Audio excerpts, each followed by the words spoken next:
एक समय की बात है। गजानन और खडानन ये दोनों भाई अपनी बचपन की अवस्था में अपने आंगन में बाल क्रीड़ा कर रहे थे। उसी समय चतुरानंद जी आ गए पंचानन जी के पास।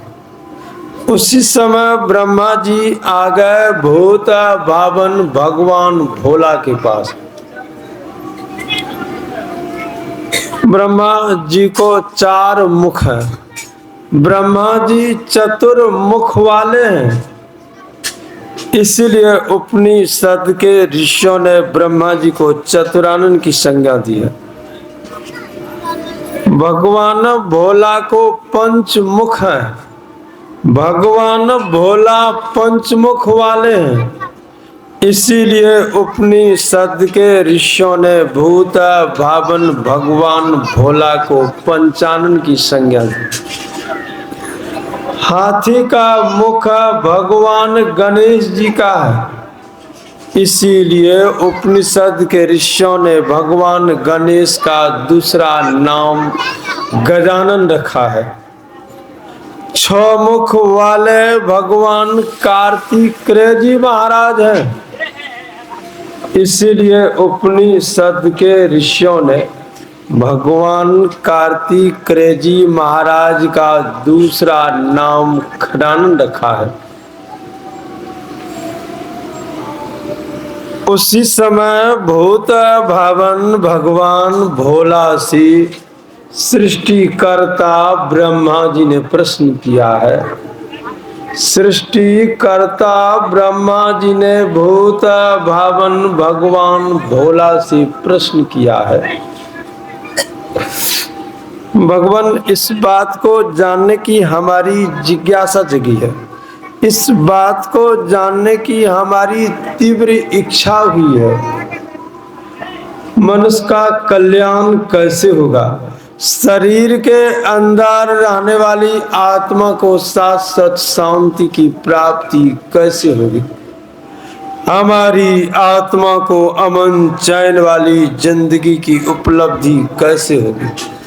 हमारी आत्मा भवसागर रूपी अथाह समुद्र की सीमा को कैसे पार करे?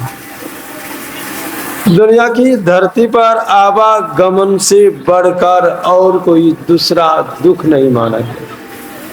आवागमन कहते ही बार बार जन्म लेना, बार बार मृत्यु को प्राप्त करना। गोस्वामी तुलसीदास जी महाराज के शब्दों में कहते हैं, जन्मत मरत दुसह दुख होई। जन्मने और मरने में दूसरा दुख होता है। किसी ने परमाराध्य संत सद्गुरु महाराज से प्रश्न किया, बाबा दुनिया की धरती पर सबसे बड़ा दुख कौन सा है? परमाराध्य संत सद्गुरु महाराज ने कहा, हमने श्री सद्गुरु की सार शिक्षा नामक पद की रचना की है। उसमें यह लाइन तुमको पढ़ने के लिए मिली होगी। मेरे भक्तों के द्वारा स्तुति काल में यह पद तुमको सुनने के लिए मिला होगा। आवागमन सम दुख दुजाओ, है नहीं जग में कोई। इसके निवारण के लिए प्रभु भक्ति करनी चाहिए। जन्मने और मरने के समान और कोई दूसरा दुख नहीं। जन्मने और मरने में हजारों हजारों बिच्छू के डंक के दर्द के समान भक्तों हम लोगों को दुख सहना पड़ता है। परमाराध्य संत सद्गुरु महाराज ने कहा, इस आवागमन के चक्र से छूटने के लिए ईश्वर परम प्रभु परमात्मा की भक्ति करनी चाहिए। ईश्वर परम प्रभु परमात्मा की भक्ति की शुरुआत ज्ञान और योग से होती है। ज्ञान योग युक्त ईश्वर भक्ति करने से आत्मा को अपना ज्ञान होता है। अपने ज्ञान में व्यवस्थित होकर हमारी आत्मा भक्तों ईश्वर परम प्रभु परमात्मा की पहचान कर लेती है। हम लोग सुन रहे हैं, सबसे बड़ा दुख है दुनिया की धरती पर कौन सा है? हम लोग भक्तों जन्मते और मरते हुए कब से आ रहे हैं? किसी ने यह प्रश्न परमाराध्य संत सद्गुरु महर्षि में ही परमहंस जी महाराज से किया, बाबा हम लोग जन्मते मरते हुए कब से आ रहे हैं? परमाराध्य संत सद्गुरु महाराज ने कहा, हमने गुरुविंती की रचना की है ना, गुरुविंती की दूसरी लाइन तुमको भक्तों के गायन काल में, स्तुति के काल में, प्रार्थना के काल में, विनती के काल में सुनने के लिए मिली होगी। योग योगान चौखानी में भ्रमे भ्रमे दोखा भोरी, पाया पुनि अजो नहीं रहूं इनते दूरी। सावन सिंह जी महाराज ने कहा, जब से सृष्टि बनी तब से देश काल बना, जब से देश काल बना तब से हम सब जीवात्मा परमात्मा रूपी समुद्र से बूंद के रूप में फिसल गए। जब से फिसले हुए तब से इस शरीर संसार में भक्तों हम लोग घूमते ही आ रहे हैं। कब तक घूमते रह जाएंगे? जब तक हमारी आत्मा ईश्वर परम प्रभु परमात्मा की पहचान नहीं कर लेती है। ईश्वर की पहचान में सारी अज्ञानता की निवृत्ति हो जाती है। सारी अज्ञानता की निवृत्ति होने से सदा के लिए आवागमन के चक्र से छुट्टी मिल जाती है। परमाराध्य संत सद्गुरु महाराज ने कहा, इसीलिए हम लोगों को भगवान का भजन करना चाहिए, इसीलिए हम लोगों को ईश्वर परम प्रभु परमात्मा की भक्ति करनी चाहिए। संत कबीर साहब ने कहा, भक्ति बिनु नहीं निस्तरे लाख करे जो कोई, भक्ति के बिना निस्तार नहीं, मुक्ति नहीं, जीव का परम कल्याण नहीं हो सकता है। भक्ति क्या है? संत सम्राट सदगुरु कबीर साहब ने कहा, भगति निशानी मुक्ति की संत चढ़े सब धार, जिन जिन मन आलस किया जन्म जन्म पछताए। भक्ति क्या है? मुक्ति रूपी माल पर चढ़ने की सीढ़ी है। जिसने ईश्वर परम प्रभु परमात्मा की भक्ति करने की चेष्टा नहीं की, उसकी आत्मा को आवागमन के चक्र से भक्तों छुट्टी नहीं मिल सकती। बाबा गोरखनाथ जी महाराजा अपने आसन पर अपनी कुटिया में आसीन थे। बाबा गोरखनाथ जी महाराज की कुटिया भक्तों जहाँ बनी हुई थी, उनकी कुटिया के आगे होकर आने जाने वाला मार्ग था। एक यात्री यात्रा करता हुआ उसी मार्ग होकर के जा रहा था। वह यात्री यात्रा करता हुआ गोरखनाथ जी महाराज की कुटिया के समीप जो ही आ गए, उस यात्री ने अपनी दृष्टि दौड़ाई गोरखनाथ जी महाराज की कुटिया की ओर। उस व्यक्ति की दृष्टि पड़ी गोरखनाथ जी महाराज पर। उस व्यक्ति ने देखा गोरखनाथ जी महाराज अपनी कुटिया में अपने आसन पर आसीन है। चलकर इस प्रश्न का उत्तर मुझे पूछ लेना चाहिए, बाबा योगी क्यों हो गए? ऐसी विचारधारा से गोरखनाथ जी महाराज के पास वह यात्री आ पहुंचा और पूछने लग गया, बाबा आप क्यों योगी हो गए? आपको कौन सा दुख हो गया? कौन सी विपत्ति सताई? कौन सी परिस्थिति लाचार की? आपने अपना जीवन योगी क्रिया से जोड़ दिया है। भक्ति रूपी कला से जुड़कर अभ्यास के द्वारा आप परमात्मा रूपी पद की ओर यात्रा आरंभ कर दी है। कौन सी ऐसी आवश्यकता आपको पड़ी है? कहने की कृपा की जाए। यह बात जानने की हमारी प्रबल इच्छा हो रही है। जना देते तो बात ठीक ठीक समझ में आ जाती। बाबा गोरखनाथ जी महाराज ने उस व्यक्ति के प्रश्नों का उत्तर देते हुए अपनी वाणियों में कहने लग गए, सुनो मैं योगी क्यों हो गया हूँ। आवे संगे जाय अकेला, ताते गोरख राम रमिलाओ। काया हंस संग आवा, जाता जोगी किन्हु न पावाओ।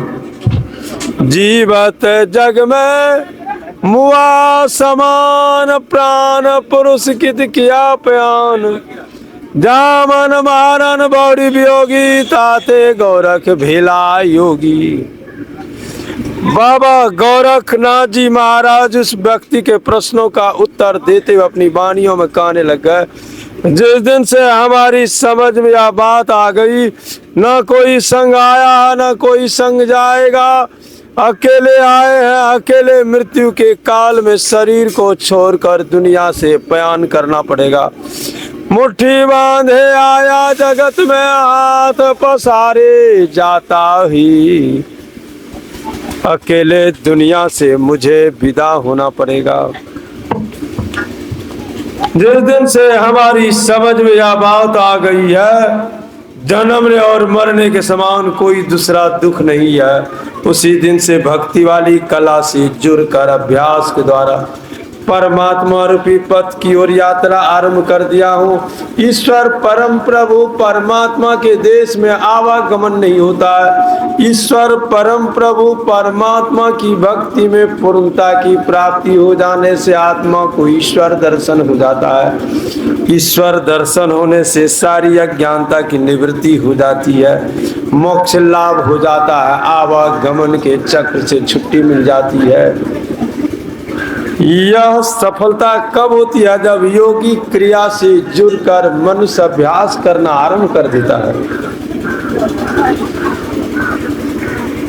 हम लोग भक्तों सुन रहे हैं, हम लोगों को ज्ञान योग युक्त ईश्वर परम प्रभु परमात्मा की भक्ति क्यों करनी चाहिए? ज्ञान योग युक्त ईश्वर भक्ति से हम लोगों को क्या लाभ होता है? ईश्वर परम प्रभु परमात्मा की भक्ति करने की चेष्टा नहीं करेंगे, हम लोगों की अधोगति हो जाएगी। अर्थात शरीर के अंदर रहने वाली आत्मा भजन करने वाला मनुष्य शरीर से च्युत हो जाएगी। चार खाने में जो 84 लाख जीव जोनियां है उसमें चली जाएगी। हम लोगों को मनुष्य देही की प्राप्ति हुई है भगवत भजन करने के लिए। मनुष्य शरीर की सार्थकता है ईश्वर परम प्रभु परमात्मा की भक्ति में। ईश्वर परम प्रभु परमात्मा की भक्ति करने की चेष्टा प्रकट नहीं करेंगे, 84 लाख जीव जोनियों में जाना पड़ेगा। 84 लाख जीव जोनियों में इस आत्मा की बड़ी दुख रूपी दुर्दशा हो जाती है। कैसी दुख रूपी दुर्दशा होती है? संत साधिका सहजोबाई की वाणी में कह सकेंगे, 84 भोगती घनी, बहुत सही जम मारे, भर में फिरे त्यों लोक में, ताहु न मानी हार, ताहु न मानी हार, मुक्ति की चान किन्ने, हीरा देही पाय मोल माटी की लिन्ने। मूर्ख नर समझे नहीं समझाया बहुबार, चरण दास के सजियास तुम रोगी न करता। मर्यादा पुरुषोत्तम भगवान श्री राम ने अपनी प्रजावासियों से अपनी वाणियों में यह बात कहने की महती कृपा की थी। 84 लाख जीव जोनियों में इस आत्मा की बड़ी दुख रूपी दुर्दशा हो जाती है। मर्यादा पुरुषोत्तम भगवान श्री राम की वाणी में कह सकेंगे। आकर 4,84,00,000 जोनि भ्रमत या जीवा अविनाशी, फिरत सदा माया कर प्रीरा, कालहु कर्म स्वभाव गुण घिरा। ईश्वर परम प्रभु परमात्मा की भक्ति करने के लिए शरीर मिला हुआ है। जिस ईश्वर भक्ति को करने के लिए हम लोगों को देही मिली हुई है, करने की चेष्टा प्रकट नहीं करेंगे, यह भजन करने वाला मनुष्य शरीर छीन लिया जाएगा, हम लोगों को वहां पठवा दिया जाएगा। जिस शरीर में जाने से भगवान का भजन नहीं होता है, जिस शरीर में जाने से ईश्वर परम प्रभु परमात्मा की भक्ति नहीं होती है। सुन रहे न भक्तों, हम लोग गोस्वामी तुलसीदास जी महाराज ने श्री रामचरितमानस में लिखा है, श्रुति पुराण सब ग्रंथ काई, रघुपति भगति बिना सुख नहीं। ईश्वर परम प्रभु परमात्मा की भक्ति किए बिना सुख और शांति की प्राप्ति नहीं हो सकती है।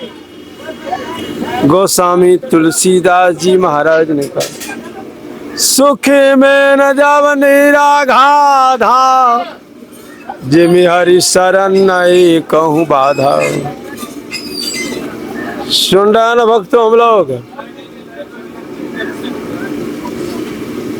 श्री सद्गुरु महाराज की जय। ईश्वर परम प्रभु परमात्मा की भक्ति किए बिना आज तक किसी का कल्याण नहीं हुआ, न भक्तों होने वाला है।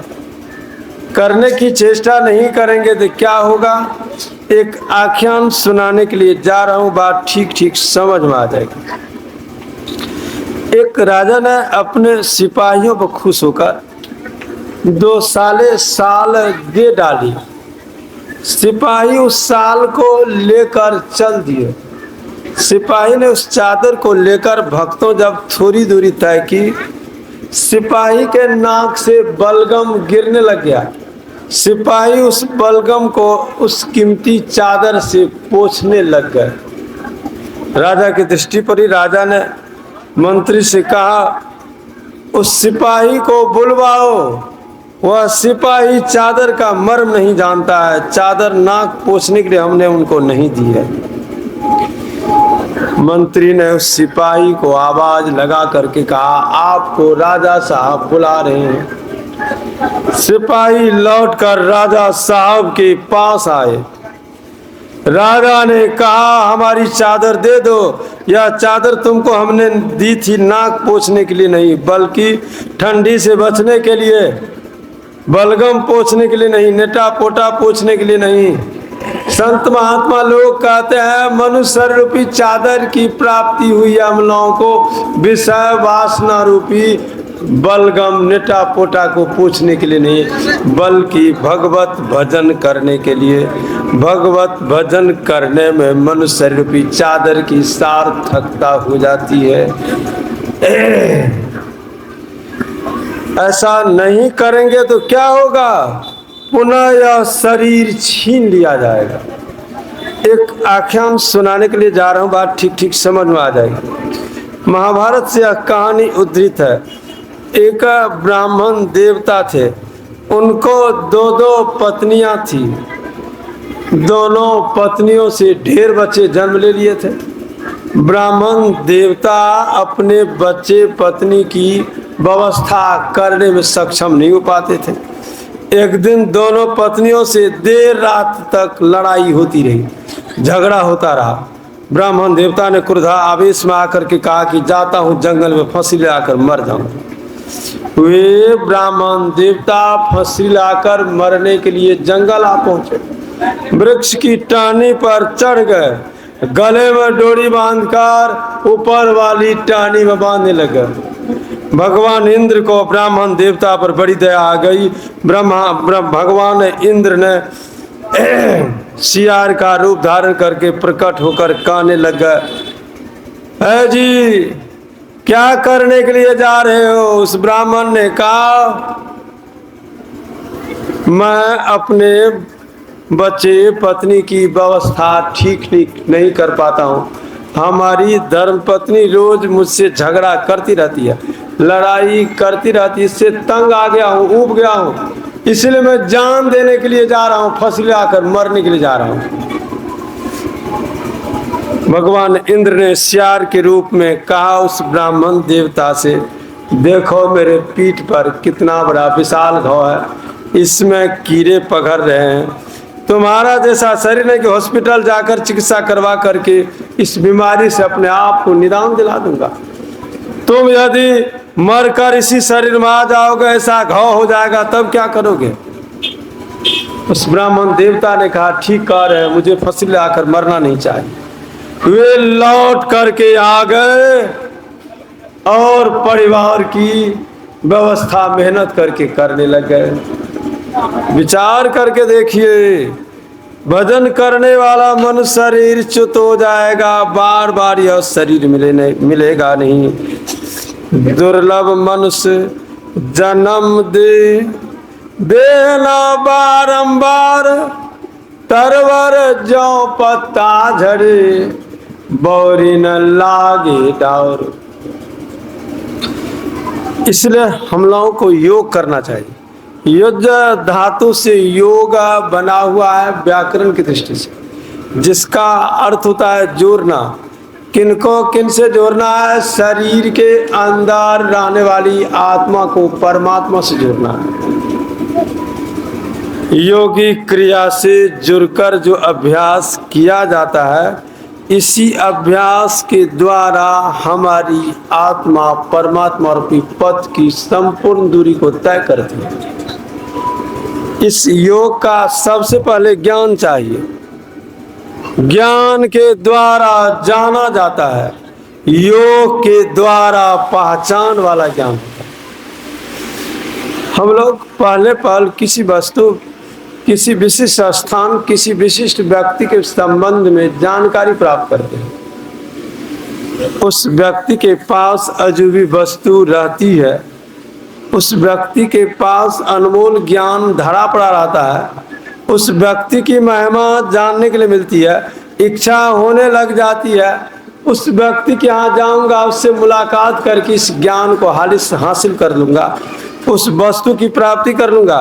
पहले जो जाना उसे कहते जान वाला ज्ञान। वहां पहुंच करके उससे हम लोगों ने जो जानकारी प्राप्त कर ली, उस वस्तु की प्राप्ति कर डाली, तो उसे कहते हैं पहचान वाला ज्ञान। योग के द्वारा पहचान वाला ज्ञान होता है, ज्ञान के द्वारा जान वाला ज्ञान होता है। हम लोगों को योगी क्रिया करनी चाहिए। कैसे करनी है? परमाराध्य संत सद्गुरु महाराज ने पदावली में लिखा, ऐन महल पट बंद के, चलो सुख मन घाटियो, दृष्टि डोरी स्थिर तम बिचही में फाटी हो, खुले आसमान की टूटे भ्रम टाटियो, संतन किया राज रही भेक भ्रम से पाटी हो।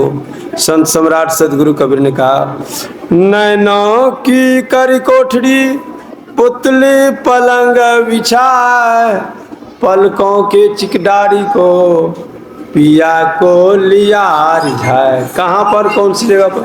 संत सूदाजी महाराज ने कहा, नैन नासिका अग्रह, तहाँ ब्रह्म को वास, अविनाशी बिन से नहीं हो सहज ज्योति प्रकाश। कैसे करना है?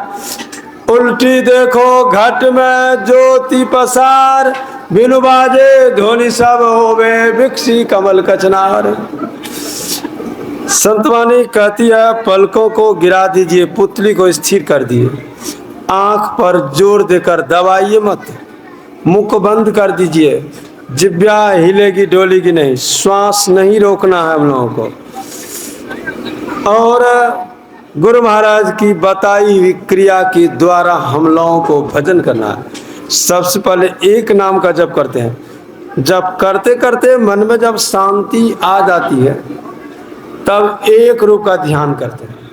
कैसे करते हैं? पलकों को गिरा देते हैं, पुतली को स्थिर कर देते हैं, आंख पर जोर नहीं देते हैं, मुंह को बंद कर देते हैं, श्वास नहीं रोकते हैं, जिब्या नहीं हिलती है, ठोर पटर पटर नहीं करता है।